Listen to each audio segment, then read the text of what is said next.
Pearl Harbor को हराना नामुमकिन सा था। इतनी बेहतरीन ढंग से उन्होंने आक्रमण किया था। सबके पास होता कंफर्म करने के लिए, अगर तुमको गोली लग गई तो तुम्हारे बदले में इसको कौन उड़ाएगा। जब मारना चालू किया वहां से पर एक जगह था पर्ल हार्बर, क्या नाम था, पर्ल हार्बर पर उस समय उसने दुनिया का सबसे बड़ा सैन्य अड्डा बना दिया और वहां लगभग 150 पानी वाली जहाजों का एक फ्लीट तैयार किया। भारत के पास अभी एगो विक्रांत है, एगो विक्रमादित्य है और बहुत बड़े बड़े तो फ्लीट भी नहीं है हमारे पास। लेकिन अमेरिका ने तो पूरी तरह से तबाही का पूरा फुल प्लान बना के चलाया अमेरिका। जापान देखा कि यार ये तो गलत बात है। ये जापान के पास उस समय लगभग 110 थे फ्लीट। और देखिए कोई भी देश अपनी टोटल फ्लीट, जैसे नौसेना की क्षमता फ्लीट 100% रिवील तो करता नहीं है, काय को करेगा कोई भी देश। लेकिन जापान के पास उस समय लगभग 110 थे और अमेरिका के पास 150। और अमेरिका नेक्स्ट 200 जहाजों का ऑर्डर कर चुका था। जापान देखा कि रे भाई साहब 150 अभी है, 200 का ऑर्डर दिया है, 350 हो जाएगा, इसका कहीं युद्ध नहीं है, हथियार बनाइए रहा है, इसको रोकना जरूरी है, इसको रोकना जरूरी है। जापान कहा कि खिलाओ वो, क्या वो खिला। जापान कहा कि ना होगा हमसे। जापान ने अपनी नौसेना लाया और यहां लेके गया कहां पर, पर्ल हार्बर पे। अब मारा, सुबेरे 7 बजे से बम मारना चालू किया। विमान वाहक पोत होते हैं, जहाज जिसके ऊपर लड़ाकू, पानी वाली जहाज होती है जिसके ऊपर रनवे बना होता है, वहां से छोटी जहाजें टेक ऑफ करती है। लड़ाकू जहाजें जो होती है ना वो छोटी होती है साइज में, लड़ाकू जहाजें साइज में क्या होती है, छोटी होती है, जिस वजह से वो इजीली टेक ऑफ कर सकती हैं और ले जाके बम भर भर के लगी सब गिराने। और पूरा देखते देखते देखते 7 दिसंबर 1941, 7 दिसंबर 1941 अमेरिका ने पर्ल हार्बर पर सुबह 7 बजे दस्तक दिया। लोग बरस कर रहे थे। नहीं, यहां जापान नहीं, यहां पर पर्ल हार्बर पर सैनिक क्या कर रहे थे, बरस कर। कोई अखबार पढ़ रहा था, कोनो बतिया रहा था टेलीफोन पे समझ में आ गया कि नहीं आ गया, कोई कुछ कर रहा था, कोई सफाई कर रहा था। पूरी पर्ल हार्बर में आसमान में जहाज दिखने लगा। अरे ये किसका जहाज है। और इतनी बेहतरीन ढंग से उन्होंने आक्रमण किया था पर्ल हार्बर पे, पूरी प्लानिंग के साथ। जैसे कोई नक्शा है, ये पर्ल हार्बर 5 गो गांव के बराबर अकेले, इतना छोटा सा तो होता नहीं है यहाँ पर। अब उसके अलग अलग एरिया होता है। यहाँ पर एमुनेशन एरिया होता है, यहाँ पे हथियार रखे होते हैं। एक एरिया होता है रडार एरिया, जहां पे निगरानी के सारे सामान होते हैं। एक होता है रेसिडेंशियल एरिया, जहां पे सैनिक सब आराम करते हैं। एक एरिया होता है एडमिनिस्ट्रेटिव एरिया, जहां पे सारे डिसीजंस लिए जाते हैं। एक होता है टेक्निकल एरिया, जिसमें सारे टेक्निकल मशीनरीज वगैरह लगी होती हैं। एक होती है इलेक्ट्रिकल एरिया, जहां बिजली वगैरह होता है। एक मेन फाइटर एरिया, जहां पे रनवे होता है। यहाँ पे क्या होता है, रनवे होता है। इस रनवे पे क्या खड़े रहेंगे, जहाज। और यहां पर एक मेन होगा डकयार्ड होगा, जहां पानी वाली जहाजें ऐसे ऐसे आके खड़ी रहेंगी। एक जो बैकयार्ड में था अलग से, यहां पे भी पानी वाली जहाजें आके खड़ी थी यहाँ पे। तो यहाँ पे सामान लोड करने के लिए पानी वाली जहाज में बंदरगाह होगा, एक दूसरे साइड में बंदरगाह था। ये पूरा नक्शा था किसका, पर्ल हार्बर। पर्ल हार्बर को हराना नामुमकिन सा था। 3 ठो इसमें क्या थी, डकयार्ड थी, वहां पे नौसेना 2 ठो, एक लड़ाई के लिए रेडी थी, एक स्टैंड बाई में थी, या एक यहां पे थी। एक मेंटेनेंस वाला अलग था, जहाजें बिगड़ जाती हैं तो वहां जाके मेंटेनेंस होगी। उसके अलावा एयरफोर्स के लिए रनवे था, यहां पे बंकर था, सैनिक यहां रहते थे सब। समझ आ गया कि नहीं। स्कूल था, जो सैनिक वगैरह रहते हैं उनके बाल बच्चे की पढ़ाई के लिए क्या था, स्कूल। पूरा शहर बसा दिया था। सुबह सुबह पहुंची कौन, जापानी एयरफोर्स। जापान की एयरफोर्स एंट्री मारती है इधर से, पूरी तरह से इसके लगभग 30 से 40 जहाज आगे बढ़ जाते हैं। उसके पीछे कुछ जहाज और आते हैं जो इस साइड से चले जाते हैं। उसके पीछे और आते हैं जहाज जो अलग डायरेक्शन में चले जाते हैं। मतलब वो सब सबसे टारगेट फिक्स करके आए थे सब।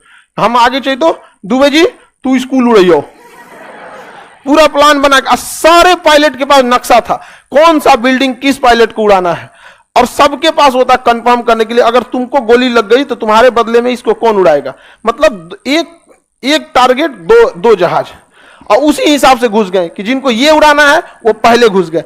ऐसा नहीं कि बकलोल की तरह अरे हमला करो, धाए धाए मार दिया इसको, इधर मार, पूरा बवाल हुआ, वो सब रेडी हो गया, सब कुछ नहीं।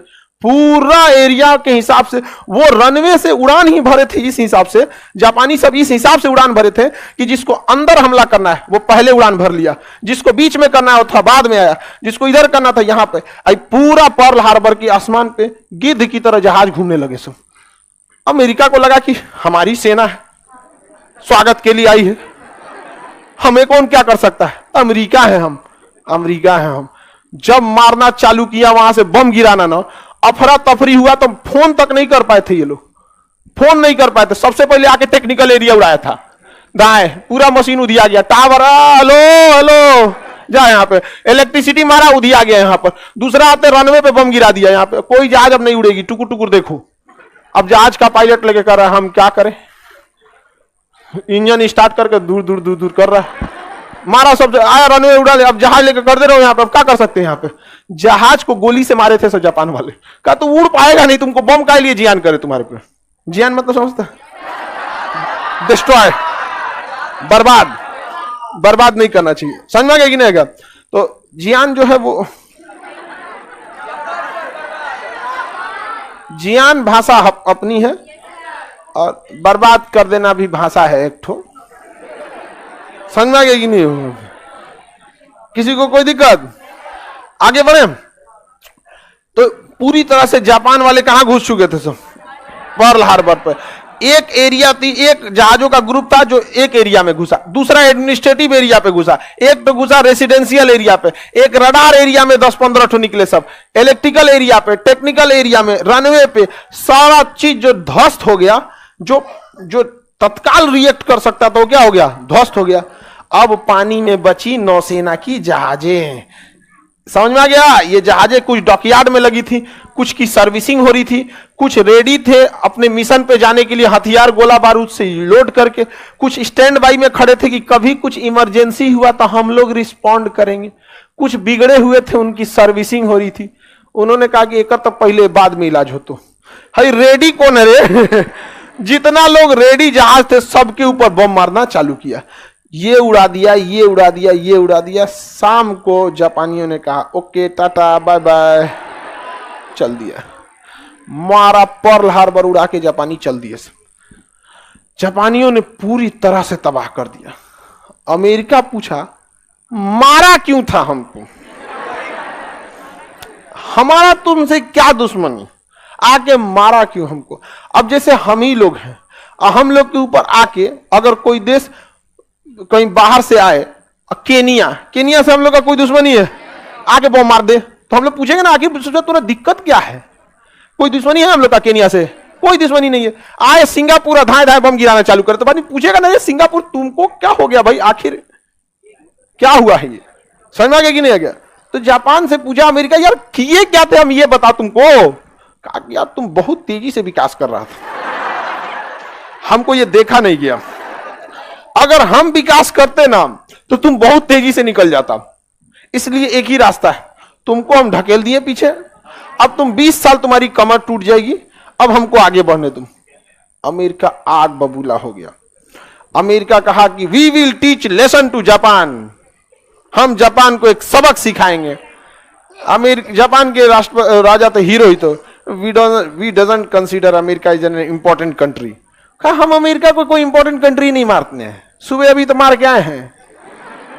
इसमें अमेरिका, ये जो जापान के जहाज जो पायलट थे उनका जब एम्यूनिशन खत्म हो गया था गोली, तो जब सारा बम्बार्डमेंट कर दिए सब ना, तो अब बच गए कौन, सैनिक लोग।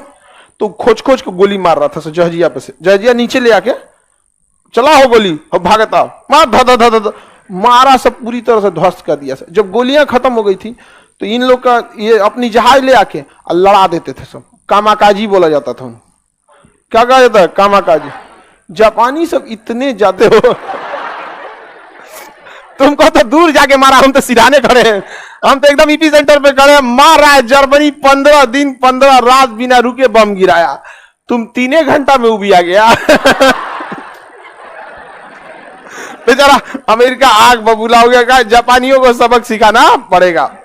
और जापान ने आया यहां से पर्ल हार्बर को उड़ा दिया। कहा यार तुम मेरे बगल में बैठ के कर रहा था, पता नहीं कौन चीज नौसेना बना रहा था, हमको टेंशन हो रहा था, मार दिया हम। बाकी अमेरिका हमको तुमसे कोई दुश्मनी नहीं है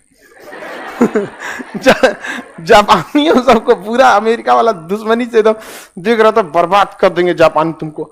जापान कहा कि जापान अब अपनी नौसेना बढ़ाने लगा और अमेरिका से कहा देखो तुम बहुत ज्यादा बना रहे थे ना यार, हमको दिक्कत हो गया था, इसलिए हम अब दिक्कत नहीं है, अब तुम बना सकते हो, क्योंकि तुमको बनाने में 40 साल लगे।